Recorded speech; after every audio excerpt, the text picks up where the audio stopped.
まだググってるの？こんにちは、環境系 YouTuber のかなごりです。今日はオープニングからまだググってるのっていう風にお尋ねしたと思うんですけど、検索するたびに木を植えられる検索エンジンというものがあるのを知っていましたか？その名もエコシアと言います。今日はこのエコシアについて解説していこうと思います。かなごりチャンネルでは環境問題に関することを様々な視点から動画にして配信しています。ぜひチャンネル登録をよろしくお願いします。それでは始めていこう。かなごり、皆さんは普段調べ物をするときに検索して物を調べたりすることがあると思います。その時に何を使っていますか？きっと Google だったりYahoo だったり、あとは Bing、 そういう検索エンジンを使っている方が多いのではないでしょうか。その中でも特に Google っていう言葉ができたぐらい多くの人が Google を使っているのではないでしょうか。ただ Google など通常の検索エンジンを使用すると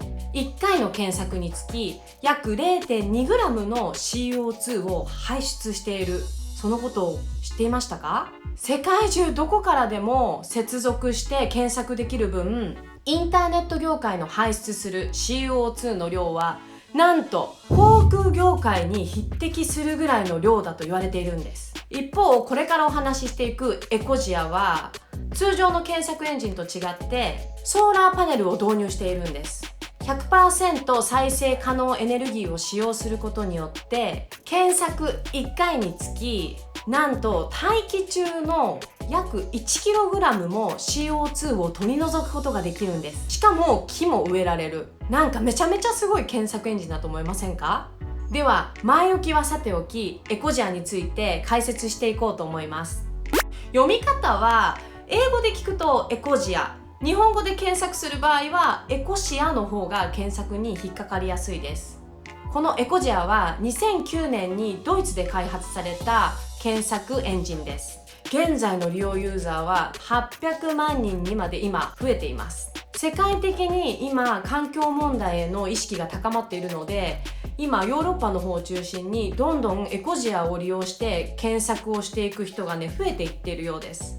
去年日本語でエコシアって調べた時に全然検索に引っかからなかったんですけど、去年から今年にかけてそのエコジアを解説した、ウェブサイトとかがいっぱい引っかかるようになったので、きっと日本でもどんどんこれから名前が出てくるんじゃないかなと思います。創設者でもあり CEO のクリスチャン・クロール、この方がエコジアを考えました。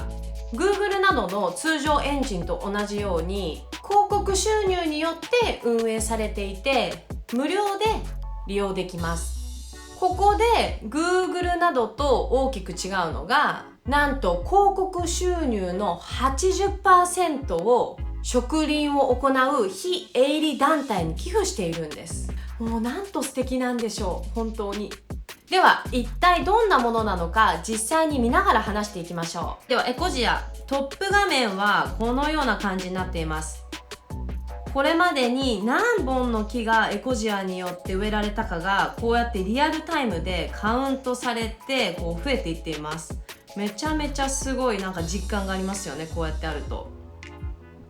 で右上を見てもらうと分かると思うんですけど、こうやって検索回数こうやってカウントしてくれます。1回検索するごとに約 0.5 セントがエコジアに寄付されます。で45回検索するごとに1本の木を植えることができます。こうやってカウントされるっていうことですごい気持ちもいいし、こうやって社会貢献しているのが数字でわかるっていうのはすごい素敵なことだなと思います。でちなみに私は去年の夏にこのエコジアと出会って、インスタグラムのストーリーにも上げたことがあるんですけど、その当時の植林の数はこれだけだったんですね。でそれと比較するとやっぱりすごい多くの人がまた使って、植林に貢献しているって思うとやっぱすごい素敵な活動だなと思います。ただ実際に本当に木植えてるのかってちょっと気になりません？植林のためにお金を使っているのか。エコジアのこのホームページ飛んでみてブログがあるのでブログを見てみると、エコジアは、こうやってニュースだったり、ポッドキャストだったりショップだったりなんかいろいろなことをねやっています。でここのマネーを見てみると、これ自身の運営するエコジアブログで財務報告をね毎月こうやって公開しています。めちゃめちゃすごいね、分かりやすくて、こうするといくらいくらこうやって使われてますよって、これ非営利団体にこれだけお金渡しましたよとか、あとはいろいろセキュリティだったり消費税だったり、ここで働いてる人のお給料だったり、そういうところにももちろんお金が行くんですけど、そういった詳細をこういうところできちんと書かれているので、安心してねこうやってできるシステムになっています。で、植林している地域、こうやって3月はインディアにこれだけのお金植林に寄付しました。ブラジルだったりフィリピンだったり、こういったオーストラリアもだ。オーストラリアもう火事でね大変だったから本当に。だからこんな感じで、すごい詳細がね出てるので分かりやすいですよね。で次に使いやすさについても話していきます。今回世界で一番多いユーザーを誇る Google Chrome とエコシアの比較を行っていきます。どうしようかな。動画編集、私が今勉強してるんで動画編集ってちょっと調べますね。動画編集、日本語で動画編集、エコジア、これ見てもらうとどれだけ検索されてるのか。動画編集、この数ですね。検索結果出てます。じゃあ一方 Google はこれだけ検索結果の違いがあります。そう、やっぱり Google をね利用してる方の多いので、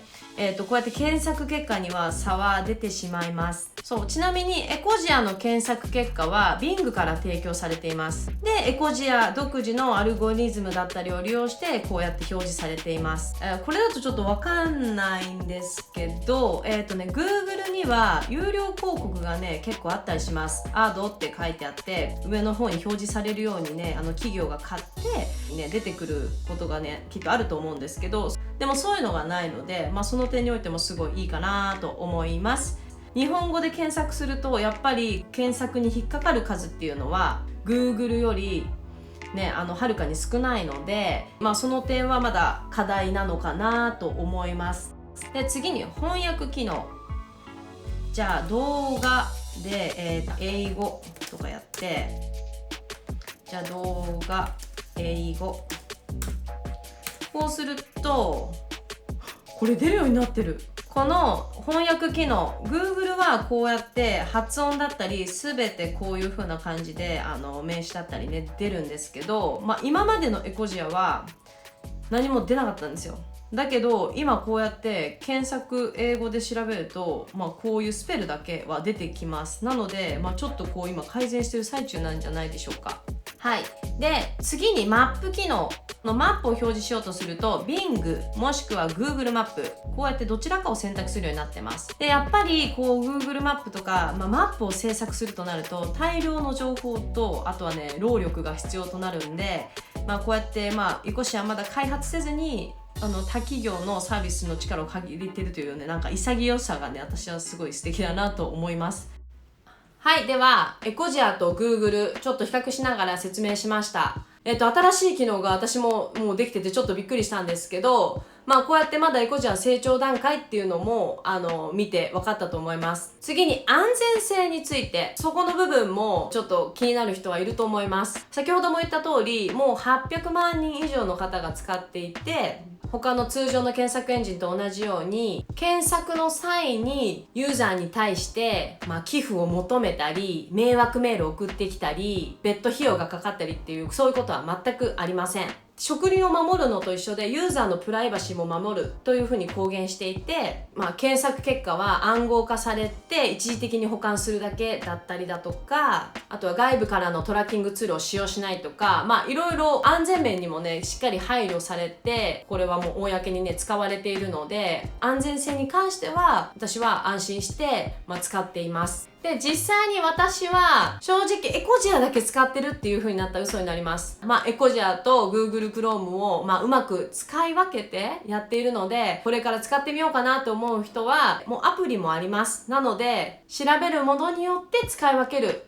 そういう使い方もいいんではないでしょうか。はい、では今日はエコジアについて話してきました。検索する時の指一本で社会貢献一緒にしていきましょう。では今日の動画ここまでです。今日も最後まで見てくれてありがとうございました。また次の動画で会いましょう。さようなら、バイバ